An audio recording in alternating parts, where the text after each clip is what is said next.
আজকে আমি তোমাদের গ্রামের মিনা এবং মিঠুর একটি গল্প শোনাবো। তো মিনা মিঠুর সাথে খেলা করার চেষ্টা করতেছিল, কিন্তু মিঠু কিছুতেই মিনার কাছে ধরা দিচ্ছিল না।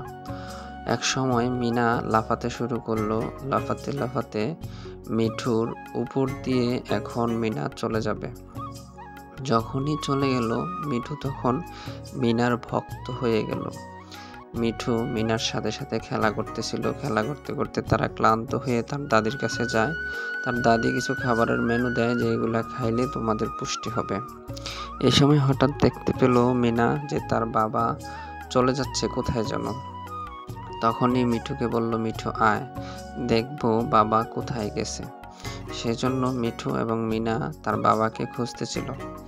দুজনেই যখন এদিক সেদিক খোঁজাখুঁজি করতে করতে দৌড়াচ্ছিল, হঠাৎ দেখতে পেল তার বাবা একটা গাভী থেকে দুধ নিচ্ছে। তখন মিনা ভাবলো গাভীটির কাছে যেয়ে গাভীটিকে কিছু খাওয়াবে।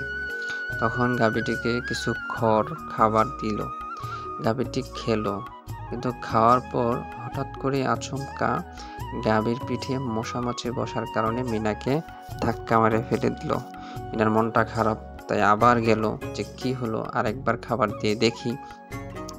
মিনা তারপর আরেকবারও গাভীটিকে খাবার দেয়, কিন্তু কিছুতেই যেন কিছু হচ্ছিল না।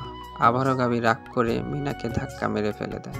মিনা মন খারাপ, ভাবতেছে আমার মনে কোনো সমস্যা, আবারও যাইয়া দেখি আরেকবার খাবার দিয়া যে খাবারের কোনো সমস্যা আছে কিনা। এবার একটু বেশি করে খাবার দেওয়ার চেষ্টা করলো, কিন্তু বেশি করে খাবার দেওয়ার পরও গাভী যেন কিছুতেই কোনো কিছু শুনতেছে না, আবারও ফালায় দিল। মিনার মনটা খারাপ।